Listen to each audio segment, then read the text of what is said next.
So it is absolutely no secret that people with schizoaffective disorder can have cognitive symptoms. While they're not required for diagnosis, impairments in decision-making, attention, and memory are all very common in those with the disorder. And that last one, memory, that's the one I want to talk about today because it's one of the hardest things I deal with as part of my schizoaffective disorder. And if you are new here, my name is Kit and I have schizoaffective disorder, which is a condition characterized by having symptoms of schizophrenia, such as delusions, hallucinations, but also symptoms of a mood disorder, either bipolar or major depression. And now I want to take a few minutes to talk about how memory loss happens, how it affects me personally, and how I cope with it both practically and psychologically. So with that out of the way, let's get started. So what exactly is going on with schizos and memory loss? It's actually a lot of theory because we honestly don't know much about this disorder. But my informed opinion, keyword opinion, is that my issues stem from my manic depressive episodes, specifically the first part. Now, I'm not talking about mild mania or hypomania, where I clean a lot of things around the apartment and start a bunch of new projects. I'm talking about the wild mania that has me buying plane tickets to the Pacific Rim. And this state, this high-flying, glorious, destructive thing that is a manic episode, causes things to go so fast that the brain doesn't have time to encode the information. So as a result, many people that go through manic episodes have a hard time remembering things that happened while they were in that state, me included. And when manic episodes last months, well, you can see why there might be some issues. Because I have entire gaps in my memory from when my episodes happened. My doctor once compared manic episodes to concussions or brain injuries, head injuries.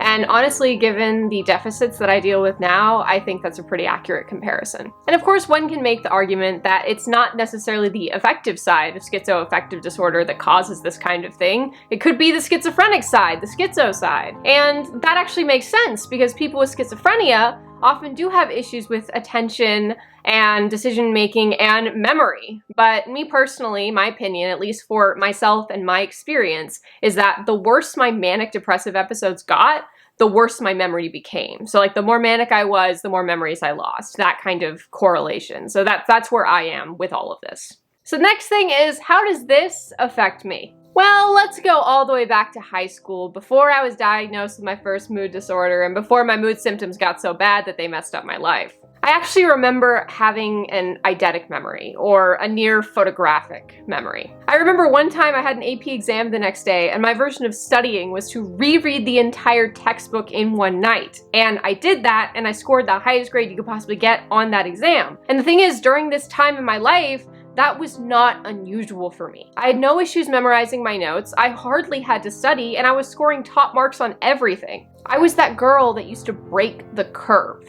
So back then, I was what you would call book smart. I graduated in the top 10 of my class and was accepted into a top university as a result. I honestly had everything going for me. And I want to make it very clear that having schizoaffective disorder did not ruin my life. It tries, but I refuse to let it. But anyway, everything changed when the mania attacked. I had many manic depressive episodes over the course of my college career that slowly chipped away at my memory because I wasn't properly medicated at the time. I gradually started having issues with auditory processing the more time wore on. To give you an idea, I listened to a lot of podcasts. I listened to them a lot in college and I listen to a lot of them now, but back when I was in college, there would be several times where I realized halfway through listening to like a 3-hour podcast, I had already listened to it before, and it took me that long to realize it. And if you want to take that and relate it to academia, well, lectures were nearly impossible to remember.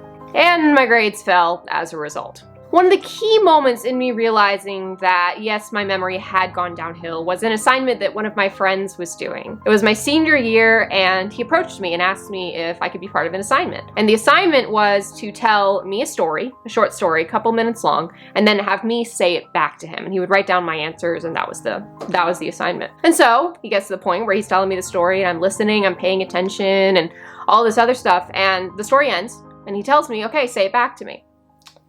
And I couldn't remember anything. I think I knew that the main character was a king of some kind, but I couldn't recall what he did, what he said, the other people in the story.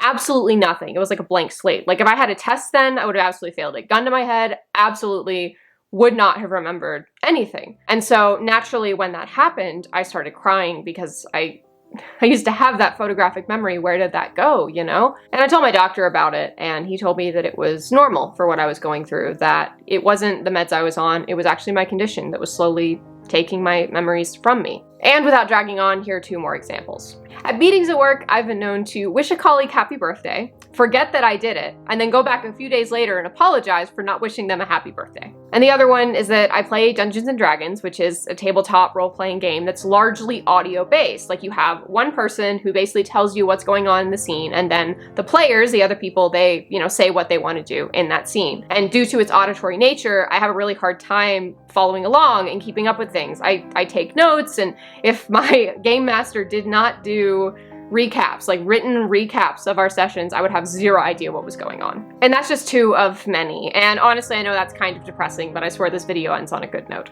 But now let's talk about how I cope with memory loss from a practical standpoint, because I have a system that works. The first thing I want to say is that now that I'm properly medicated, which means I'm on an antipsychotic and I have mood stabilizers that worked for me, the progression that I felt in college has basically slowed. The other thing also is that I take lithium, which has neuroprotective effects, meaning that it actually helps regrow dendrites, which are key parts of neurons in your brain.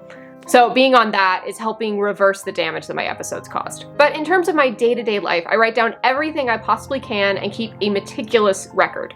I use this program called Notion, which is a note-taking app that works like building a website. I am not sponsored. I have 500 subscribers. I am not sponsored. I just really love Notion, and I use it to track everything. We're talking bills, we're talking meeting notes, we're talking everything I do at work, we're talking about my journals. I mean, honestly, anything, even stuff for this channel, is all done in Notion. And as you can guess, Notion works as my surrogate memory. And the other thing, and this is a pretty simple one that a lot of people do, I keep track of every event I have to do in my calendar with multiple alerts so that I don't forget anything. And that's mostly my current system, and it works. And what's really interesting is that there's actually a few things in my life that remain untouched by this whole memory loss thing I've got going on now. And the first one is that if I have a physical skill, like say knitting or sewing, those things, I don't forget them. Like I probably could never forget how to knit. Like I only knit for a few months a year, but I never have to reteach myself how to knit when I pick it up again. And the other thing is numbers, and that's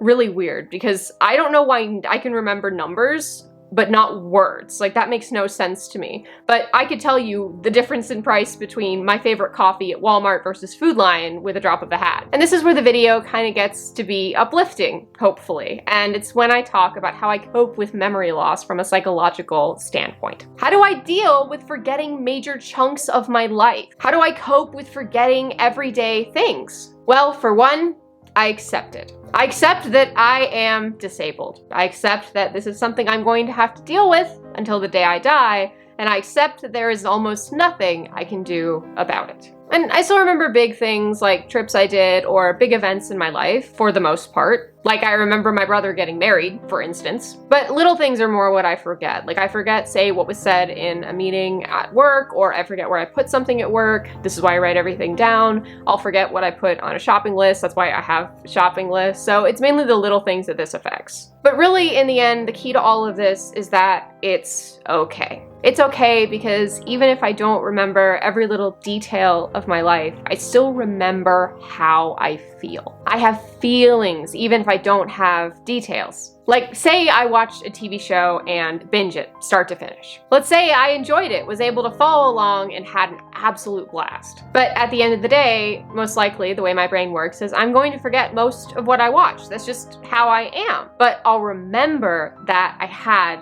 a blast. And so the way I view it now is that I look back on my life and I think, man, it's been really fun so far. I might not know why, but I've had a great time and that's what matters to me. So if you guys have memory issues and you have a good way of coping with them, do tell me because I'm always here for more tips. And that's all for this video. Thank you so much for watching and I will see you in the next one. Bye bye.